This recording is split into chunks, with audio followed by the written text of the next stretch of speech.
আসসালামু আলাইকুম। আশা করি আল্লাহর রহমতে সবাই ভালো আছেন। আপনারা অনেকেই আছেন যারা ভেবে থাকেন যে আইএলটিএস অথবা টোফেল ছাড়া আমেরিকান ইউনিভার্সিটিতে অ্যাডমিশন পাওয়া যায় না। অথবা অ্যাডমিশন পাওয়া গেলেও ফান্ডিং পাওয়া যায় না। কিন্তু আসলে তা নয়। অনেক বিকল্প পদ্ধতি রয়েছে যার মাধ্যমে আপনি আপনার ইংলিশ প্রফিসিয়েন্সির যে এক্সপার্টাইজ সেটা শো করতে পারেন এবং আপনি ফান্ডিং সহ আমেরিকান ইউনিভার্সিটিতে মাস্টার্স বা পিএইচডির জন্য অ্যাডমিশন পেতে পারেন। আজকের এই ভিডিওতে আমরা এই বিষয়টি নিয়েই আলোচনা করতে যাচ্ছি। প্রথমে যে পয়েন্টটি নিয়ে কথা বলা যায় সেটা হচ্ছে ডুওলিঙ্গো ইংলিশ টেস্ট। প্রথমত আমেরিকান অনেক বিশ্ববিদ্যালয়ে এখন ডুওলিঙ্গো টেস্ট স্কোর অ্যাকসেপ্ট করছে ইংলিশ প্রফিসিয়েন্সির সার্টিফিকেট হিসেবে। এছাড়া এই টেস্টের পদ্ধতিও খুব সহজ এবং সাশ্রয়ীও বটে। আপনি মাত্র $49 খরচ করে বাসায় বসেই আপনার নিজের ডেস্কটপ বা ল্যাপটপে আপনার এই টেস্টটি দিতে পারবেন। এর জন্য যা প্রয়োজন হবে সেটা হচ্ছে একটা ওয়েবক্যাম যদি আপনার ডেস্কটপ হয়ে থাকে, আর যদি ল্যাপটপ হয়ে থাকে তাহলে ভালো ক্যামেরা আছে বা ক্যামেরা ভালোভাবে কাজ করছে এরকম একটা ল্যাপটপ। আর সাথে অডিও সাউন্ডটা যেন ক্লিয়ার থাকে বা আপনি যেন খুব ভালোভাবে শুনতে পারেন, সেটাও আপনার মাথায় রাখতে হবে। এরপরে আপনি এমন একটা জায়গা সিলেক্ট করবেন, এমন একটা রুম যেখানে আপনি আসলে এক্সামটা দিতে যাচ্ছেন খুবই নিরিবিলি পরিবেশে। এবং মাথায় রাখতে হবে আপনি যে রুমে পরীক্ষা দিবেন সেই রুমে যেন অন্য কেউ অবস্থান না করে। কেননা এই টেস্টটি খুবই সেন্সিটিভ, যদিও সহজলভ্য কিন্তু সেন্সিটিভ। আপনি এই পরীক্ষাটি দেওয়ার সময় ওয়েবক্যাম দিয়ে তারা আপনার ক্যামেরার অ্যাক্সেস নেবে এবং তার মাধ্যমে তারা দেখবে আপনি আসলে কিভাবে এক্সাম দিচ্ছেন। আপনার চোখের যে আহ, নির্দেশনা বা চোখ দিয়ে আপনি অন্য কোথাও তাকাচ্ছেন কিনা, ফোন স্ক্রল করছেন কিনা বা পাশ থেকে কেউ বলে দিচ্ছে কিনা, এটা যদি তারা বুঝতে পারে তাহলে কিন্তু আপনার যে পরীক্ষাটি সেটি বাতিল করে দিবে এবং আপনি শুধু শুধু $49 হারাবেন, যেহেতু এটা নন রিফান্ডেবল। এবার এই ডুওলিঙ্গো ইংলিশ টেস্টের কিছু পয়েন্ট বলা যায় কেন আসলে এই ডুওলিঙ্গো ইংলিশ টেস্ট আইএলটিএস বা টোফেলের চাইতে সহজতর। ডুওলিঙ্গো ইংলিশ টেস্টের ভেতরেও আপনার লিসনিং, রিডিং, রাইটিং, স্পিকিং চারটা পার্টি থাকবে, তবে সেগুলো হচ্ছে র্যান্ডমাইজড। তার মানে আপনি এখন হয়তো বা স্পিকিংয়ের একটা সেকশনে অ্যান্সার দিচ্ছেন, ঠিক পরের প্রশ্নটা হতে পারে লিসনিংয়ের ওপরে, ঠিক পরের প্রশ্ন হতে পারে আপনার রাইটিংয়ের ওপরে। সো আপনার এই বিষয়টি মাথায় রাখতে হবে। আর ডিউরেশনও খুবই কম, 1 ঘন্টার মতো সময় থাকে এক্সাম দেওয়ার জন্য।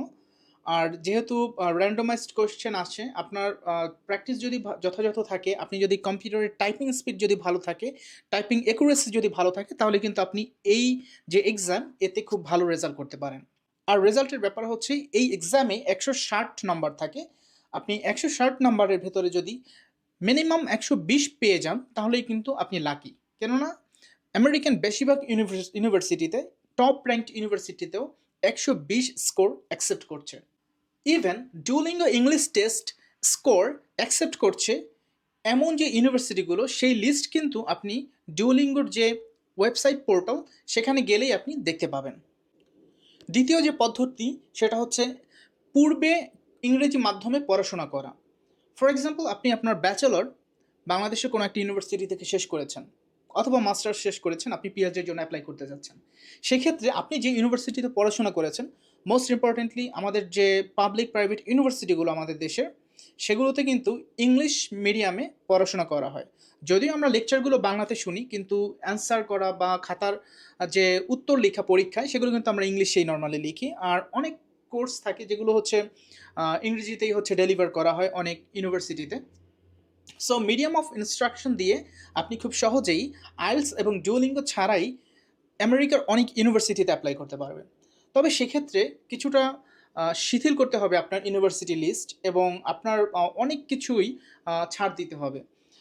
তো সেই বিষয়ে ঘাটাঘাটি করার জন্য আপনাকে অবশ্যই ইন্টারনেটের সাহায্য নিতে হবে। আপনি ইন্টারনেট ঘেটেই বের করতে পারবেন কোন ইউনিভার্সিটিগুলোতে এমওআই অ্যাকসেপ্ট করছে, অর্থাৎ মিডিয়াম অফ ইনস্ট্রাকশন অ্যাকসেপ্ট করছে, এবং সেই অনুযায়ী সেই ইউনিভার্সিটিগুলোতে অ্যাপ্লাই করতে পারেন। তবে আপনি ডুওলিঙ্গো দিয়ে ফুল ফান্ড স্কলারশিপ পেতে পারেন, ফান্ডিং পেতে পারেন। তবে এমওআই দিয়ে ফুল ফান্ড পাওয়া খুব কঠিন হয়ে যেতে পারে। তবে এটা যে হয় না তেমন না, আপনি আসলে চেষ্টা করতে পারেন। অনেক ইউনিভার্সিটি আছে যেগুলো যদি আপনি ঘাটাঘাটি করেন তাহলে আপনি সেই ইনফরমেশনগুলো সহজেই পেয়ে যেতে পারেন ইনশাআল্লাহ।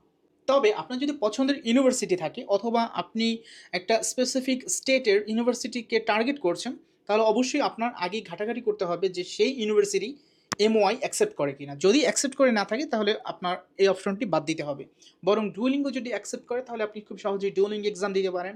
আর যদি সেটাও অ্যাকসেপ্ট না করে তাহলে আপনাকে আইএলটিএস বা টোফেল এইসব এক্সাম দেওয়া লাগতে পারে। তৃতীয় যে অপশনটি হতে পারে সেটি হচ্ছে ইউনিভার্সিটি স্পেসিফিক প্রোগ্রাম। আমেরিকার অনেক ইউনিভার্সিটি রয়েছে যেখানে আপনি সেই প্রোগ্রামে অ্যাডমিশন পেলে বা সেই প্রোগ্রামে আপনি অ্যাডমিশন পাওয়ার জন্য সেই ইউনিভার্সিটির যে স্পেসিফিক ইংলিশ প্রফিসিয়েন্সি টেস্ট সেটি দিতে হতে পারে।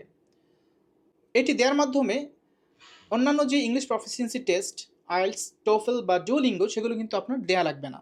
আপনি শুধুমাত্র তাদের যে ইউনিভার্সিটির যে specific English proficiency test system, সেই সিস্টেমের মাধ্যমে আপনি আপনার টেস্ট সম্পন্ন করতে পারবেন এবং সেটার মাধ্যমেই আপনি অ্যাডমিশন এবং ফান্ডিং পেতে পারেন। তবে একটা বিষয় মাথায় রাখবেন, আপনি যদি ইংলিশে পারদর্শী না হন, ইংলিশে যদি কথা বলতে না পারেন, লিখতে না পারেন শুদ্ধভাবে, তাহলে কিন্তু আমেরিকাতে এসে আপনার অনেক ধকল পোহাতে হবে। আমেরিকায় আসার পরে মাস্টার্স বা পিএইচডিতে আপনার যে কোর্সগুলো থাকবে সেগুলোতে কিন্তু আপনাকে ইংলিশে অ্যান্সার করতে হবে বা লেকচার শুনতে হবে টোটালি ইংলিশে। আমাদের দেশে যেমন ইংলিশে এক্সাম দিলেও অনেক লেকচারই হচ্ছে প্রফেসররা বাংলায় দিয়ে থাকে, কিন্তু এখানে কিন্তু ইংলিশে। আর আপনি যদি ইংলিশে ক্লাসগুলো না বুঝেন, আপনার যদি এক্সাম খারাপ হয়, আপনি যদি ডিজায়ার্ড গ্রেড না নিতে পারেন, উঠাতে না পারেন, তাহলে কিন্তু আপনার যে ফান্ডিং সেটা কিন্তু বাতিল হয়ে যেতে পারে। সো আসলেই যদি আপনি আমেরিকাতে আসতে চান, আপনি লেগে পড়তে পারেন অন্তত 6 মাস 1 বছর চেষ্টা করার মাধ্যমেও আপনি আপনার যে ইংলিশ প্রফিসিয়েন্সি সেটা কিন্তু ইমপ্রুভ করতে পারেন। আসলে এটাই হচ্ছে বেস্ট ওয়ে, যে 6 মাস 1 বছর সময় ইনভেস্ট করে নিজেকে পাকাপোক্ত করে তারপরে যে কোনো একটা প্রফিসিয়েন্সি টেস্ট দেয়া। এমন অনেকে আছে আইএলটিএস স্পিকিংয়ে খুব ভালো করে বা লিসেনিংয়ে খুব ভালো করে শুধুমাত্র প্র্যাকটিসের মাধ্যমে। তারা হয়তো বা 6 মাস 1 বছর প্র্যাকটিস করে, কোচিং করে, মক টেস্ট দেয়, তারপরে হচ্ছে ডিজায়ার্ড স্কোর পায়। কিন্তু ডিজায়ার্ড স্কোর পাওয়ার পরেও আমেরিকাতে এসে হায়ার স্টাডির যে কোর্সগুলো সেগুলো সম্পন্ন করতে কিন্তু অনেকের হিমশিম খেতে হয়। সো এই বিষয়টি মাথায় রেখে অবশ্যই আপনাকে পা ফেলতে হবে সামনের দিকে, যদি আপনি আমেরিকান অথবা অন্য কোনো ইউরোপের অথবা ইংলিশ স্পিকিং কান্ট্রির যে ইউনিভার্সিটিগুলো রয়েছে সেখানে আপনি আসতে চান। যাই হোক, এই ভিডিওটি বানিয়েছিলাম আইএলটিএস, টোফেল এগুলো ছাড়াও অন্যান্য যে অল্টারনেটিভ ওয়েগুলো আছে সেগুলো নিয়ে কথা বলার জন্য। দেখলেন তো, আইএলটিএস, টোফেল ছাড়াও আপনি Duolingo English test, medium of instruction certificate অথবা ইউনিভার্সিটির specific English proficiency test system, এগুলোর মাধ্যমে আপনি আমেরিকান ইউনিভার্সিটিগুলোতে অ্যাপ্লাই করতে পারেন। আর এগুলোই আপনাকে আপনার স্বপ্নের দিকে এগিয়ে নিয়ে যেতে পারে ইনশাআল্লাহ। তাই ভয় পাবেন না, প্রস্তুতি নিন, সামনের দিকে আগান, ইনশাআল্লাহ ভালো কিছুই হবে।